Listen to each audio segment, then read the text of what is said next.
ये कॉम्प्लेक्स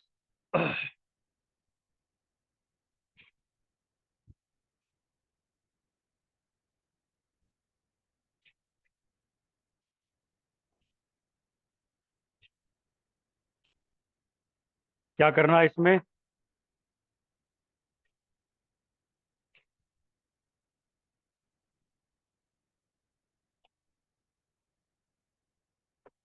क्या करोगे पहले? बोलिए। सबसे पहले क्या करना है? ऑक्सीडेशन स्टेट निकालना है। अमोनिया कितना होता है? अमोनिया का ऑक्सीडेशन स्टेट 0। तो oxidation state of Cr is equal to x plus 6 × 0 is equal to +3। x is equal to +3। ना जी? इसका मीनिंग क्या हुआ? इसका मीनिंग क्या हुआ? +3 का मीनिंग क्या हुआ? इस कॉम्प्लेक्स के फॉर्मेशन में क्रोमियम ने 3 इलेक्ट्रॉन का लॉस किया है। अब chromium 24 Ar 3d 5 4s 1 4p 0।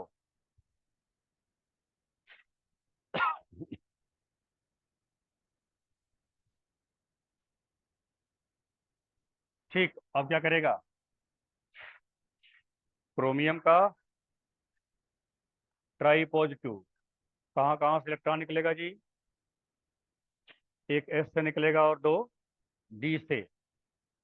तो कॉन्फ़िगरेशन 3d 3 4s 0 4p 0। अब यहाँ पर आप यूज कर लें अपना रिप्रेजेंटेशन।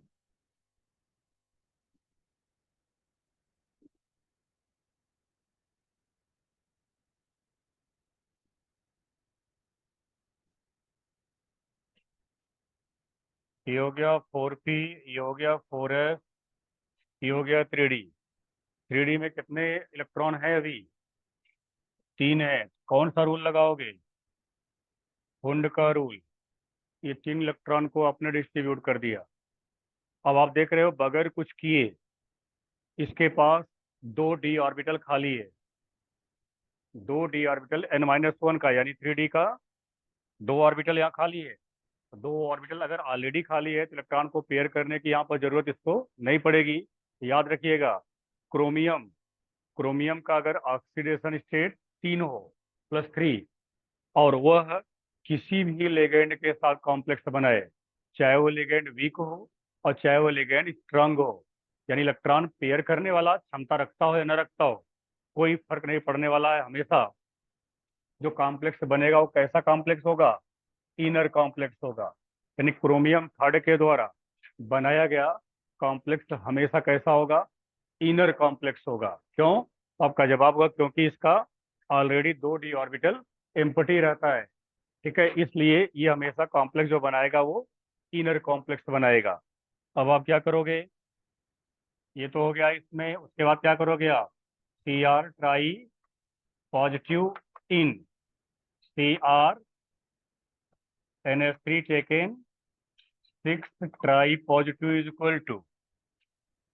अब आपका ये 5d ऑर्बिटल में से 2d ऑर्बिटल के पास एक एक अनपेयर, और उसके बाद जो एम्प्टी ऑर्बिटल्स हैं वो लिगेंड के द्वारा दिए गए इलेक्ट्रॉन्स को एक ऑक्युपाई करेंगे, एक्वायर करेंगे। अब यहाँ लिगेंड कौन है? NH3 है। अमोनियाज आर द लिगेंड। बताओ यहाँ पर हाइब्रिडाइजेशन कौन सा होगा? जब कॉम्प्लेक्स इनर है और कोऑर्डिनेशन नंबर 6 है, ऑक्टाहेड्रल कॉम्प्लेक्स बनेगा, तो यहाँ पर D2sp3 हो जाएगा। D2sp3 hybridisation. D2sp3 hybridisation. तो ये बताओ, पैरा है या डाया? पैरा, क्योंकि इसके पास इलेक्ट्रॉन अनपेयर्ड है। यहाँ पे इलेक्ट्रॉन देखो, ये सभी इलेक्ट्रॉन क्या है? अनपेयर्ड है। तो कितने इलेक्ट्रॉन अनपेयर्ड हैं? 3 इलेक्ट्रॉन्स यहाँ पर अनपेयर्ड हैं। 3 electron are unpaired in 3D orbital, therefore Cr NH3 6 tri positive is para magnetic. Para magnetic. अब क्रोमियम के चारों तरफ कितने लिगेंड होंगे? 6 लिगेंड। कितने कॉर्नर पर? 6 कॉर्नर पर। तो 6 कॉर्नर पर यदि लिगेंड होते हैं तो ऐसे ज्योमेट्री को ऑक्टाहेड्रल कहते हैं। ऑक्टाहेड्रल। चलिए, आज एक्सरसाइज तो मान लीजिए हम लोग काफी करेंगे, लेकिन कुछ नई चीजों को भी यहाँ पर आप सीखते चलिए। ये हो गया octahedral. Octahedral structure. Octahedral structure.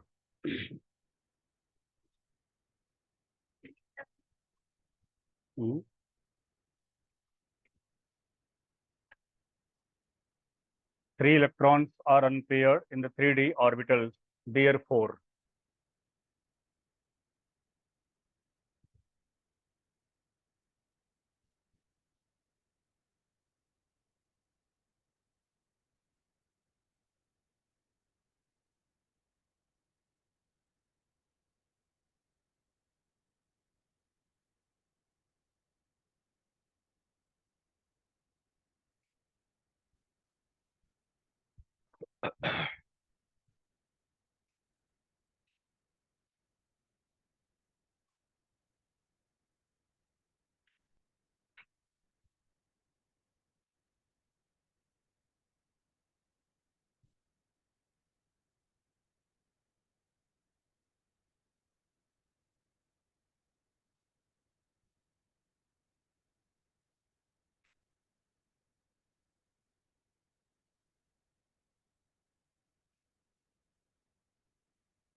छप गया। आइए, एक नई चीज यहाँ पर, नई चीज तो नहीं, बस नए एक फार्मूले का यूज करके हम लोग यहाँ पर, और वो है magnetic moment mu is equal to √n × n+2 bm। Magnetic moment यानी किसी भी कॉम्प्लेक्स के पैरा मैग्नेटिक कैरेक्टर को या डाया मैग्नेटिक कैरेक्टर को डिफाइन करने के लिए हम सभी लोग इस फार्मूले का यूज करते हैं और मैग्नेटिक मोमेंट के रूप में उस वैल्यू को कैलकुलेट करते हैं। यदि म्यू की वैल्यू किसी भी कॉम्प्लेक्स के लिए जीरो आती है तो ऐसे कॉम्प्लेक्स को हम डाया मैग्नेटिक कहते हैं, और अगर नॉन जीरो कोई भी वैल्यू आती है तो ऐसे कॉम्प्लेक्स को हम पैरा मैग्नेटिक कॉम्प्लेक्स कहते हैं। अब बात आती है यहाँ पर एन को लेकर। एन क्या है? तो किसी भी कॉम्प्लेक्स के मेटल के डी ऑर्बिटल में, ध्यान देना, किसी भी कॉम्प्लेक्स में मेटल के डी ऑर्बिटल में प्रेजेंट अनपेयर्ड इलेक्ट्रॉन की संख्या को रिप्रेजेंट करता है ये, यानी N. N is N number of unpaired unpaired electron. ठीक है, अनपेयर्ड इलेक्ट्रॉन। यहाँ जो बीएम है, बीएम को बोर मैग्नेटॉन कहते हैं।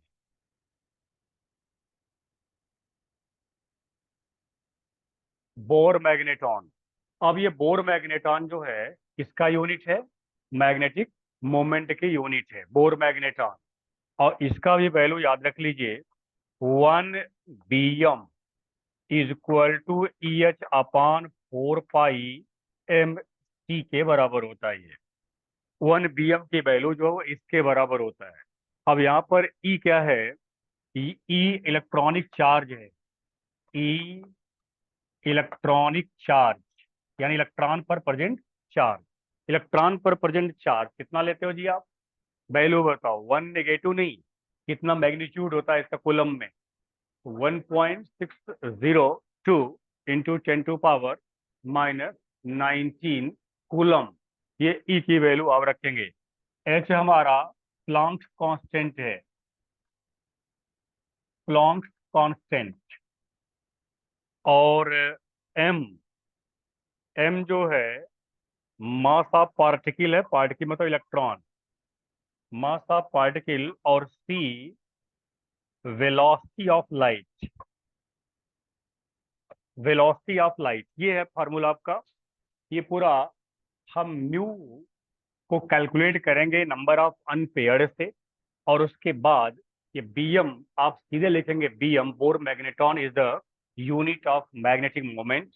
मैग्नेटिक मोमेंट क्या बताता है कि आपको, कि आपका कॉम्प्लेक्स पैरा मैग्नेटिक है या डाया मैग्नेटिक है। यदि पैरा मैग्नेटिक है तो कम पैरा मैग्नेटिक है या अधिक पैरा मैग्नेटिक है। यदि म्यू की वैल्यू हायर होगी तो बोलेंगे मोर पैरा मैग्नेटिक। इसका मतलब मोर अनपेयर्ड इलेक्ट्रॉन्स आर प्रेजेंट। ठीक है, नोट कर लीजिए पूरा formula.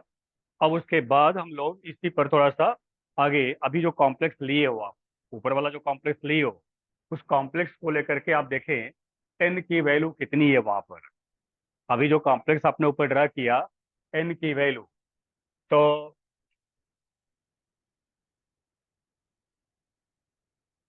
For complex CrNH3 taken 6 tri positive, N is equal to, N is equal to आपने वहां रखा है 3, अपने सेंटेंस में लिखा हुआ है 3 अनपेयर्ड इलेक्ट्रॉन्स आर प्रेजेंट। तो अब म्यू देखो जी, यहाँ रियल में म्यू एस लिखते हैं। म्यू एस, इसका दूसरा नाम याद कर लो, कहीं साइड में लिख लेना, spin only magnetic moment. Spin only magnetic moment का मतलब केवल इलेक्ट्रॉन के स्पिन को कंसीडर किया जाएगा। यहाँ पर इलेक्ट्रॉन के स्पिनिंग केवल कंसीडर की जाएगी। तो mu S is equal to 3 × 3 + 2 BM। ठीक है, ये है आपका वैल्यू, और रख करके इसको आप सॉल्व करें तो आपके पास इसका जो रिजल्ट होगा, mu S is equal to root of, बोलो भाई, 5 15, 15 हो गया ये। ठीक है, ये हमारा हो गया BM। तो √15, ये √4 भी नहीं है, यानी सॉरी आपका 4 भी नहीं है क्योंकि 16 नहीं है। ठीक है, 15 है। तो इसका मतलब कि लगभग लगभग आपका ये 3.8 समथिंग आना चाहिए इसका। क्या बोलते हो, निकाल कर देख लो आप, 3.8 समथिंग आएगा √15, क्योंकि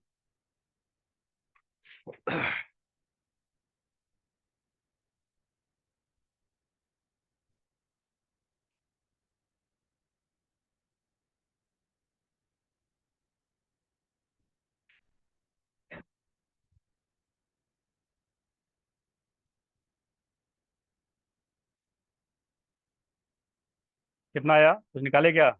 3.82 के आसपास मैं रख दे रहा हूँ वैल्यू, शायद इतना हो जाए। ये 3.82 BM के आसपास से वैल्यू होगी, इसको आप एक्यूरेटली देख लेना, कैलकुलेट कर लेना। अब क्या उम्मीद करें, 2 दिन हो गया लगातार प्रैक्टिस करते हुए, कोई कॉम्प्लेक्स दिया जाए तो आप फाइनली उसको कर ले जाओगे। आइए थोड़ा सा रिकॉल करा दूं आपको कि अगर F माइनस या Cl माइनस या Br माइनस या I माइनस, इनमें से कोई लिगेंड होगा, उसे आप वीक लिगेंड मानेंगे या स्ट्रांग?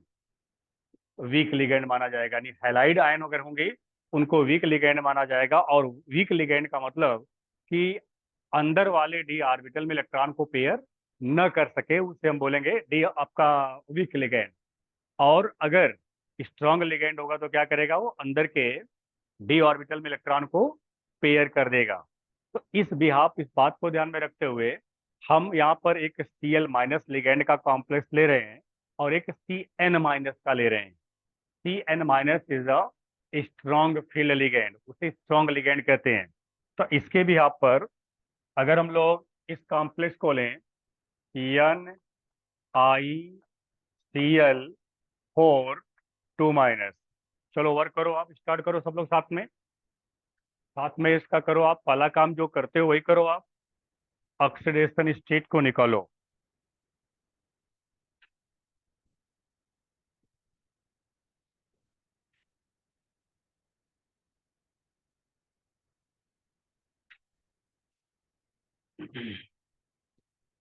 कहाँ, कौन ले गया था? अकेले गया?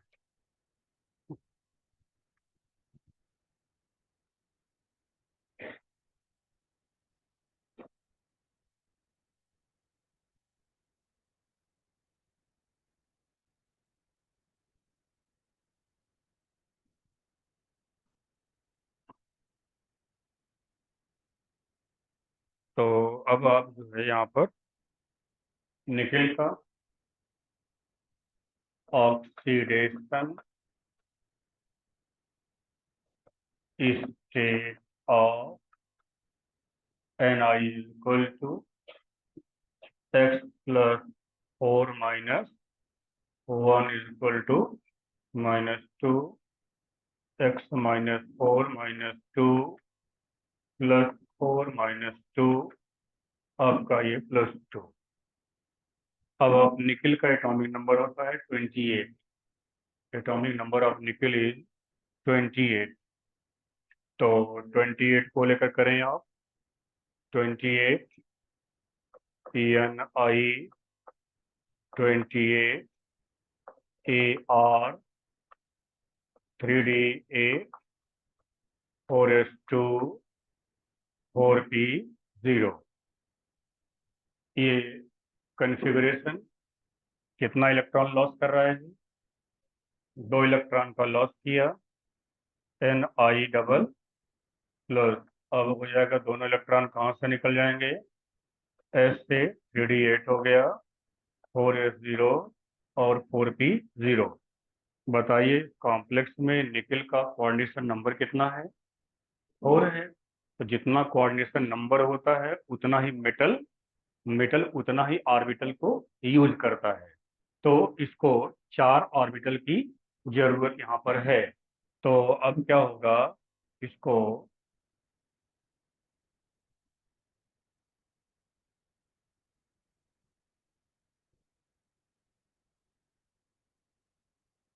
कौन सा लिगेंड है यहाँ पर? Cl- है, Cl minus is weak ligand और ये इलेक्ट्रॉन को पेयर नहीं कर सकता। तो ये एक एक एक 5 हो गया, 6 हो गया, 7 हो गया और ये 8 हो गया। अब ऑलरेडी आप देख रहे हो कि यहाँ पर चार ऑर्बिटल चार ऑर्बिटल चाहिए और चारों ऑर्बिटल यहाँ पर प्रेजेंट है। इसलिए अब आप लिखोगे Ni di positive in NiCl4 di negative is equal to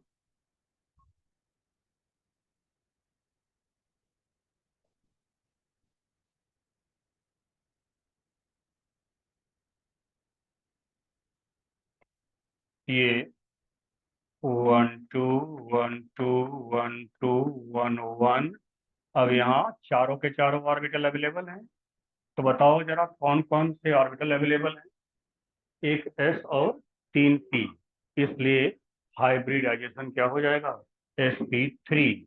यहाँ पर ligand Cl Cl Cl Cl और ये हो जाएगा sp3 हाइब्रिडाइजेशन। तो sp3 में बताओ कैसा स्ट्रक्चर होता है, टेट्राहेड्रल। sp3 में टेट्राहेड्रल। तो टेट्राहेड्रल Ni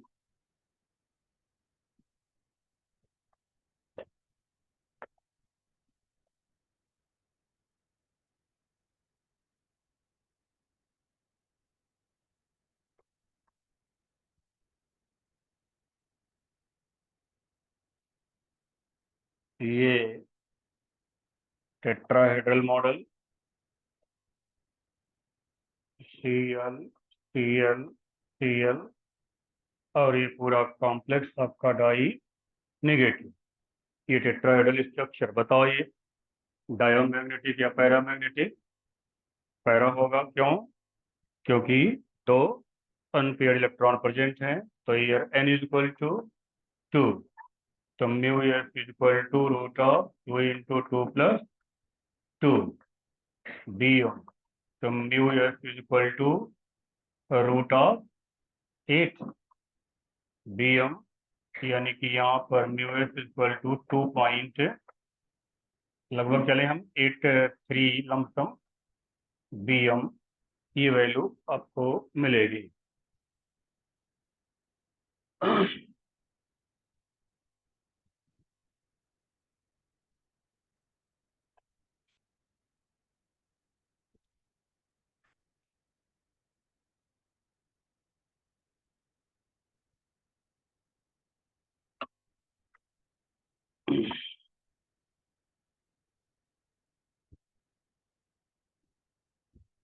तो ये टेट्राहेड्रल स्ट्रक्चर, और टेट्राहेड्रल स्ट्रक्चर में एंगल कितने का होता है जी, 109 डिग्री 28 मिनट का।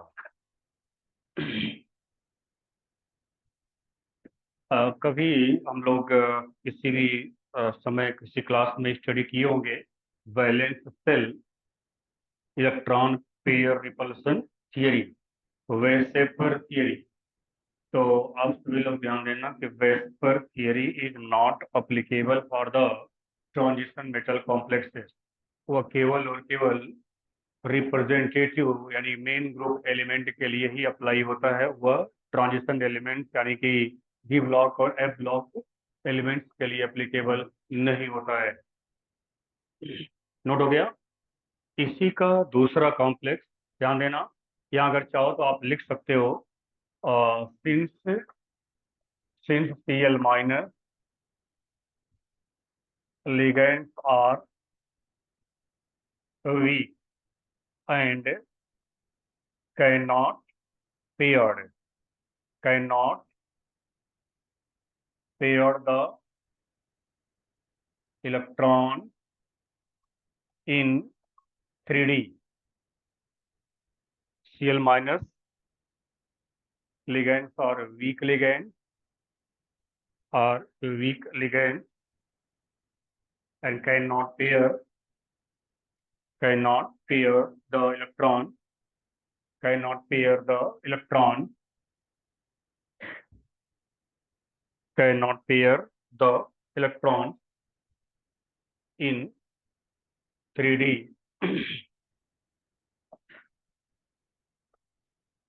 अब उसके बाद इसी से मिलता जुलता दूसरा इस बार CN है। यहाँ पर CN, CN is strong ligand. ये क्या करेगा, डी में इलेक्ट्रॉन को पेयर करेगा। तो मैं यहाँ लिख दे रहा हूँ पहले ही, CN ligand is strong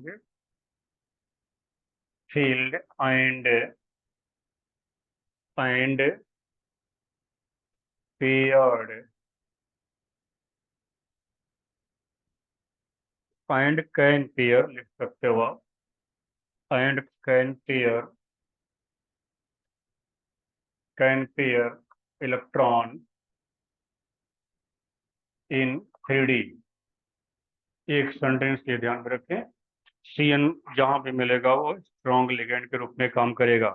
क्या वो क्रोमियम के साथ भी स्ट्रॉन्ग का काम करेगा? तो आपका जवाब होगा नो। वो क्रोमियम का मैंने केस बताया आपको कि क्रोमियम का केस अगर है तो वहां पर कोई भी लिगेंड वीक या स्ट्रांग नहीं होगा। अभी आगे जैसे जैसे बढ़ते जाएंगे हम आपको और छोटी छोटी बातें हिंट करते चलेंगे, उसको आप मेमोरी में रखेंगे। यहाँ कर लिया, फटाफट करो फटाफट करो। और इसमें जी वाले इलेक्ट्रॉन को क्या कर दोगे, जी वाला जो दोनों अनपेयर थे उन्हीं को पेयर कर देंगे। एक डी ऑर्बिटल क्या हो जाएगा, खाली हो जाएगा। और एक एस खाली है ही, और 3p खाली है, 3p में से 2p को वो यूज कर लेगा। इसका मतलब अब बताओ क्या बनेगा, हाइब्रिडाइजेशन। डी का एक यूज करेगा, एस का एक यूज करेगा, दो पी का यूज करेगा, तो DsP2। DsP2 कभी भी याद रखो कि अगर DsP2 हाइब्रिडाइजेशन किसी भी मॉलिक्यूल या किसी भी आयन या किसी भी कॉम्प्लेक्स में होगा तो हमेशा उसका स्ट्रक्चर स्फीयर प्लेनर होगा, स्फीयर प्लेनर। तो यहाँ पर आपने निकल का किया, ऑक्सीडेशन स्टेट निकाल लिया, तो Ni28। अब थोड़ा सा अपने से भी करो भाई आप लोग, argon 3D 4s2 4p0। Ni दो इलेक्ट्रॉन निकाल रहा है, तो दो इलेक्ट्रॉन एस से निकलेगा, 3D 4s0 4p भी जीरो हो गया। क्या बोलते हो? अब क्या लिखोगे, Ni di positive in NiCN taken 4 2 minus is equal to. अब यहाँ डब्बा मॉडल यूज करो डायरेक्ट। तो डब्बा मॉडल डायरेक्ट जब यूज करोगे, 1 2 3 ये 4, उसके बाद ये एस खाली करके बैठे हो, ये पी भी आपका खाली होकर के बैठा है। यहाँ पे कितने इलेक्ट्रॉन्स हैं, 8 इलेक्ट्रॉन्स हैं। तो एक ऑर्बिटल में कितने इलेक्ट्रॉन रह सकता है, 2 इलेक्ट्रॉन। ये हमने क्या कर दिया, सबको ये पेयर कर दिया, डी का एक ऑर्बिटल खाली हो गया। तो डी का जो ऑर्बिटल खाली हुआ, अब उसमें लिगेंड क्या करेगा, अपना इलेक्ट्रॉन देगा। ये दो लिगेंड इलेक्ट्रॉन यहाँ दे दिया, ये दे दिया, ये दे दिया और ये दे दिया। यहाँ पर है कौन, CN है, CN CN CN। अब ये आ गया कौन सा, DsP2 हाइब्रिडाइजेशन। DsP2 hybridisation. तो स्ट्रक्चर स्क्वेयर प्लेनर। अब जानते हो क्वेश्चन क्या पूछता है, कंपैरेटिव एग्जाम में भी क्वेश्चन ऐसे पूछता है, NiCl4 NiCl4 2 minus is paramagnetic and tetrahedral, और NiCN4 2 minus is square planar and diamagnetic. यहाँ देख लें, कोई भी इलेक्ट्रॉन पेयर है क्या, कोई भी इलेक्ट्रॉन देखो अनपेयर नहीं है, सभी इलेक्ट्रॉन क्या है, पेयर्ड हैं। तो ज्योमेट्री कैसी है, स्क्वायर प्लेनर। उसको कैसे बनाएगा, वही प्लेन में 4 बॉन्ड ड्रा कर दीजिए, प्लेन में 4 बॉन्ड ड्रा कर दीजिए। ये मॉडल, ये हो जाएगा CN CN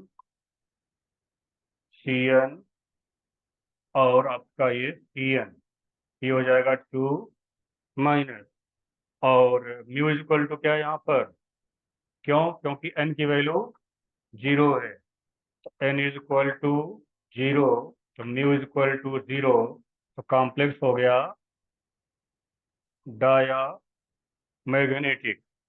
तो कॉम्प्लेक्स आपका हो गया ये डाया मैग्नेटिक।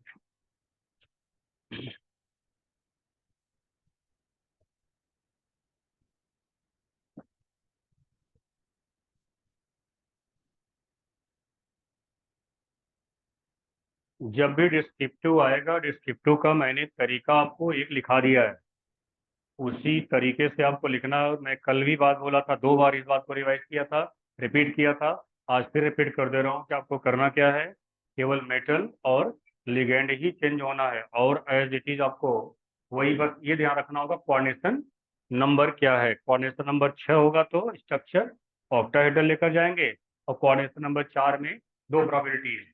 कोऑर्डिनेशन नंबर 4 में 2 प्रोबेबिलिटी हो गई, एक टेट्राहेड्रल की और एक स्क्वायर प्लेनर की।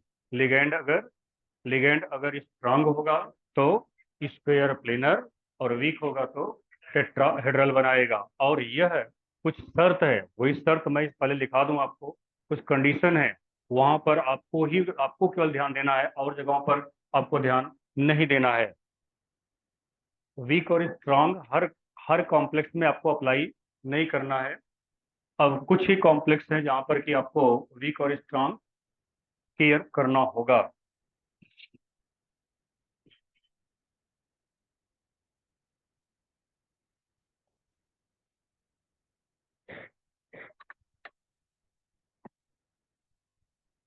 हो गया, और कुछ पॉइंट लिखो, कुछ हाईलाइट करके पॉइंट लिखिएगा। If metal atom ion, metal atom ion, point को ध्यान देना और समझने का प्रयास करिएगा, रटने का नहीं। मेटल आइटम आयन है D1, D2, D3। इसका मीनिंग समझा? पहले मीनिंग बताओ, इसका मीनिंग जो लिखा मैंने, इसका मीनिंग क्या हुआ? D1 का मतलब डी में 1 इलेक्ट्रॉन, D2 का मतलब डी में 2 इलेक्ट्रॉन, D3 का मतलब डी में 3 इलेक्ट्रॉन। ठीक है। इफ मेटल एटम आयन है D1, D2, D3, configuration configuration, then we do not care we do not care whether the ligands are weak or strong। Weak और strong, हमें यहाँ care ही नहीं करना है लिगेंड हमारा वीक या स्ट्रांग। आप क्या करोगे, डायरेक्ट कॉन्फ़िगरेशन करोगे, क्योंकि अंदर के सभी ऑर्बिटल खाली ही रहेंगे, और वो अंदर वाले ऑर्बिटल यूज किए जाएंगे।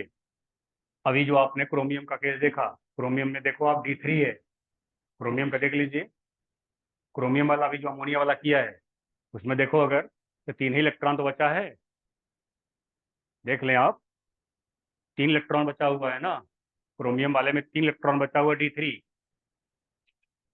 बोलो जी। तो D3 वहां पर है, तो D3 वाले में आप देख लीजिए, वहां पर आराम से डी एम्प्टी था, डी वैकेंट था, लिगेंड ने डायरेक्ट उसको यूज कर लिया बॉन्डिंग के लिए। ठीक है। D1 होगा, भाई जब D3 पर खाली है तो D1 पर खाली रहेगा ही, D2 पर भी खाली रहेगा। और मेटल को, लिगेंड को यूज करना कितना है, केवल 2 ऑर्बिटल, डी का केवल 2 ही ऑर्बिटल वहां पर यूज करना है, इसलिए वो 2 यूज कर लेगा, और उसके बाद शेष अगर है तो उसको अवॉइड कर देगा, वो उसे वो यूज नहीं करेगा। ठीक है। उसके बाद आपका अगला पॉइंट, ये D1, D2, D3 याद रहेगा जी ना। D1 यानी 1 electron in D orbital, D2 2 electrons in D orbital, D3 3 electrons in D orbital. उसके बाद इफ DH कॉन्फ़िगरेशन, D8 समझ रहा है ना? If D8 configuration is present in 4D and 5D, 4D and 5D, यानी कि अभी हम लोग क्या बात कर रहे थे, 3D की बात कर रहे थे। वो 3D ना हो बल्कि क्या हो, 4D और 5D हो। ट्रांजिशन सीरीज में 3D series, 4D series, 5D series, ये सब इंटरमीडिएट में सीरीज थी। तो 4D और 5D का एलिमेंट हो और उसके पास कॉन्फ़िगरेशन क्या हो, D8 हो, then then square square planar complexes will be formed will be formed in Cn is equal to 4। Cn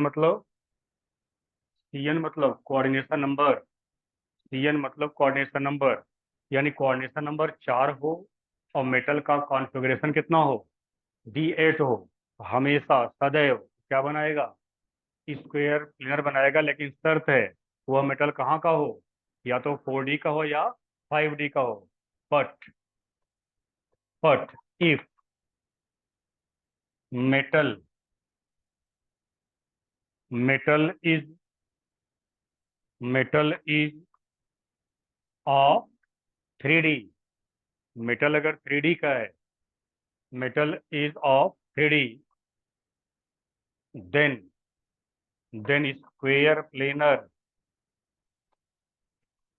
square planar with strong field and, अभी ऊपर डिस्कस कर चुके हो, tetrahedral with weak field ligand, weak field ligand. लेकिन coordination number कितना होगा, 4। तो 4D और 5D का है और उसके पास D8 कॉन्फ़िगरेशन है, तो हमेशा क्या बनाएगा, स्क्वायर प्लेनर। वहां पर आप टेट्राहेड्रल के बारे में विचार नहीं करेंगे।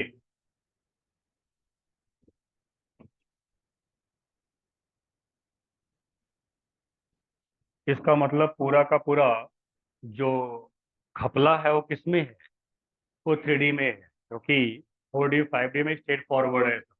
वहाँ सभी लिगेंड कैसा बिहेव करेंगे, स्ट्रॉन्ग फील्ड का बिहेव करेंगे, और 3D वाले में कुछ स्ट्रॉन्ग फील्ड और कुछ आपके वीक फील्ड का बिहेवियर करेंगे। ओके, आज का लेक्चर यही पर एंड करते हैं हम लोग।